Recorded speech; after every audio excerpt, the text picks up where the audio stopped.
What's up guys, Ghost here, and today I got a little video about frame rates again, so it's a bit of a follow-up from the one I did about a week ago, I suppose it would be now, or was it more than that? I can't even remember anymore.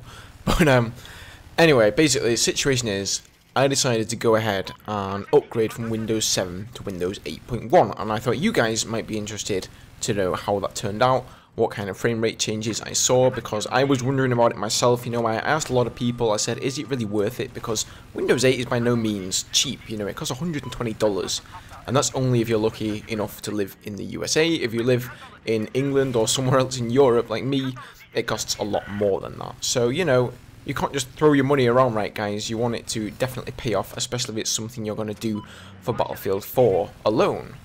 So here in the background I have a little bit of comparison footage. On the left we have the footage from my past framerate video where I was talking about my video settings on Langkang Dam, and on the right I've tried to recreate that as best I possibly can. So the exact same video settings, the same overclock on my CPU, the same graphics cards on the same settings, exactly the same map in the same position, and both of these were taken with nobody on the server, right? So these should be exactly the same conditions. The only difference is that on the right we have me running on Windows 8.1. And as you guys can see, there is somewhat of a difference in frame rates, whether it's 20 to 30 frames per second higher, like I'd heard from some people.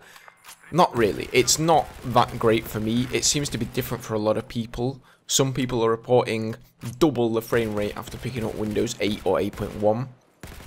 Personally for me, I've seen a little bit of an increase. But I seem to be plagued by a lot of issues still. As you can see here, I'm playing Siege of Shanghai, and I've actually gone ahead and turned down my graphics settings even more. I've put a lot of the things that were on Ultra down to high. I completely turned off anti-aliasing and even some other things to try and save some frames. And you can see here, even though I've done all that and I've got a pretty nice rig, I'm only just hitting about 40-45 frames per second in Siege of Shanghai on a lot of places, and some of the maps in BF4 seem to have this issue for some people, me included. Hainan Resort is another one. If you look towards the middle of that map for me, I will dip below 60 and even 50 FPS. But then there are plenty of maps out there where I will be far above 120 FPS for the entire round, like Road Transmission is no problem at all. Dawnbreaker is pretty good. Zavod 331 is, I would say, about in the middle grounds. So it really seems to be dependent on the map you are playing on, and this is a little bit reminiscent of Battlefield 3 when Back to Karkan came out. All of those maps were plagued by like low FPS, and I'm talking like you would have half the FPS on the Back to Karkan maps that you had on the other default vanilla maps. I'm interested to know what you guys are getting as frame rates, so if you would be up for it, it would be awesome if you could list your rig down below and let me know what your average frame rate is on, say, some of these maps that I've been trying, like Siege of Shanghai or Langkang Dam, because I'm pretty sure that this is just a problem with Battlefield 4. As we know, it's been plagued by lots of crashes, netcode issues, and most people aren't too happy about it, and me included, because I think that all these issues that I'm experiencing with frame rates are simply down to the Battlefield 4 client. If you're somebody out there who likes to record, I tried out Shadowplay because that's now available to me, given that I've upgraded to Windows 8.1, and it works great for recording, but as soon as I turn it on, I keep experiencing crashes. Like, I'm talking 3 out of 4 rounds, my game client would crash, then I would turn it off and use DxTory instead, and I wouldn't be experiencing any crashes. So unfortunately Shadowplay is unusable for me, which is a bit of a bummer because it was saving me like 20 to 30 frames. I was getting like 110, 120 frames in most maps, and now with DxTory I'm getting more around the 60 to 70 frames per second mark. So in conclusion guys, will getting Windows 8 give you better FPS in Battlefield 4? I think that it will, although I was a little bit bummed out. I thought all these low FPS issues on a lot of the maps would be fixed by getting Windows 8, because I certainly know that my hardware is not the problem.